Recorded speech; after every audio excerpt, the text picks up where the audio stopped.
ఏపీలో mega DSC నిర్వహణ merit జాబితా ప్రకటనపై వివాదం ఎందుకు చెలరేగింది? మల్టీ సెషన్ పద్ధతిలో రూపొందించిన ప్రశ్నపత్రం లీకేజ్ సాధ్యమా? విపక్షం ఉద్దేశపూర్వకంగా తప్పుడు ప్రచారం చేస్తోందా?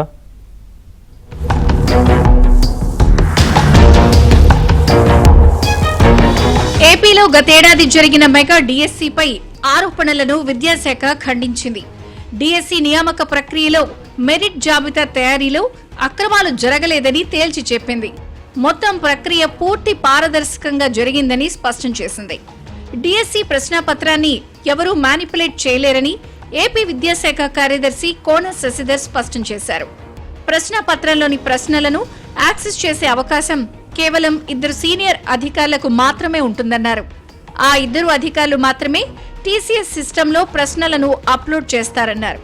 పరీక్ష రోజు ప్రశ్నాపత్రం జంబుల్డ్ రూపంలో అభ్యర్థులకు అందుతుందని పేర్కొన్నారు. వాటిని డీకోడ్ చేయడం అసాధ్యమని శశిధర్ స్పష్టం చేశారు. ఈ క్వశ్చన్ బ్యాంక్ని ఎవరికి యాక్సెస్ ఉండదు. వెరీ క్లియర్గా పర్మనెంట్ ఎంప్లాయీస్ ఎవరైతే డెసిగ్నేటెడ్గా 2 designated senior employees of SCERT ఉంటారో వాళ్ళు మాత్రమే ఈ క్వశ్చన్ బ్యాంక్ని కానీ లేకపోతే ఎక్స్పర్ట్స్తో కానీ లేకపోతే uploading in to the server కానీ చేస్తారు. ఈ క్వశ్చన్ బ్యాంక్ని టీసీఎస్ సర్వర్లోకి మనకి క్వశ్చన్స్ అప్లోడ్ చేయడం జరుగుతుంది.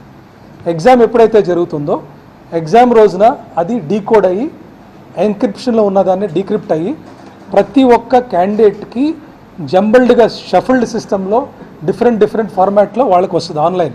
This is a computer based examination. First ranker అభ్యర్థిత్వం రద్దుపై విద్యాశాఖ వివరణ ఇచ్చింది. అవనిగడ్డ కొత్తపేటకు చెందిన నవీన్ కు సోషల్ స్టడీస్ లో మొదటి ర్యాంక్ వచ్చిందని, అతను 2016 నుంచి state council of education research and training లో ఉద్యోగం చేస్తున్నారని అన్నారు. అనుమతి లేకుండా పరీక్ష రాయడం, వెరిఫికేషన్ కు హాజరు కాకపోవడంతో నవీన్ అభ్యర్థిత్వం రద్దు చేసినట్లు వెల్లడించారు. అయితే 26న మా దృష్టికి ఏమొచ్చింది, this person has not taken required permissions. A employee అయినా కూడా ఒక టీచర్ కానీ ఒక టీచర్ ఏమైనా హైయర్ ఎడ్యుకేషన్ వెళ్ళాలన్నా ఎన్ఓసి తీసుకోవాలి.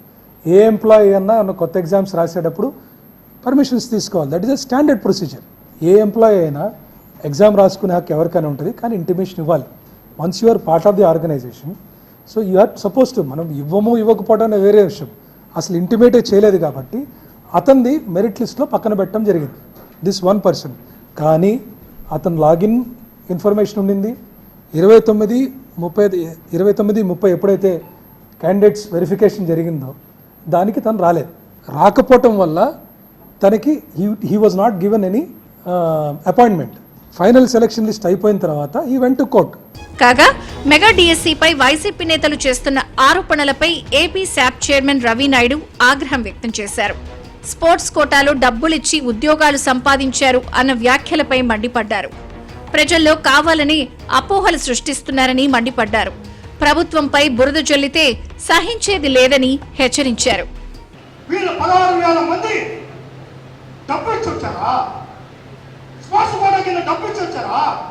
ఈరోజు కళ్ళలో నీళ్ళు పెట్టుకొని ఏడుస్తున్నారు క్రీడాకారులంతా. ఎవరు ఆధారం ఉండదు, దీనికి దానికి లింక్ పెడతారు. ఎవరు ఇచ్చారు ఆ డబ్బు? ఎవరో తీసుకుంటారండి. ఇంతమంది ఉసురు తీసుకుంటారా? కొట్టని పోట్లు మీకు చేతొచ్చు, ఈ ప్రభుత్వానికి చేత రాదు. నేను బహిరంగ సవాల్, తాడేపల్లి కొంపకు వస్తా, మీ ఇంటికి వస్తా. ఎవరైనా ఏదైనా సాక్షి పేపర్ ఉందనో, సాక్షి ఛానల్ ఉందనో, ఒక మైక్ ఉందనో మీరు మాట్లాడుకుంటా రోజు రాసేస్తా ఉంటే ఈ తల్లులకు ఎవరు సమాధానం చెప్తారు? ఈ నిరుద్యోగులకు ఎవరు సమాధానం చెప్తారు? మరోవైపు ఏపీ డిఎస్సిపై ఆరోపణలను నూతనంగా ఉద్యోగం పొందిన టీచర్లు ఖండించారు. కష్టపడి చదివి ఉద్యోగాలు సాధించిన తమను వైసీపీ నేతలు కించపరుస్తూ మాట్లాడటం సరికాదన్నారు. విపక్ష నేతల వ్యాఖ్యలలో తమ కుటుంబాలు ఆందోళన చెందుతున్నాయని ఆవేదన వ్యక్తం చేశారు. ఏ ప్రభుత్వం మాకు మంచి చేస్తే ఆ ప్రభుత్వం మేము రుణపడి ఉంటాం సార్, ఖచ్చితంగా.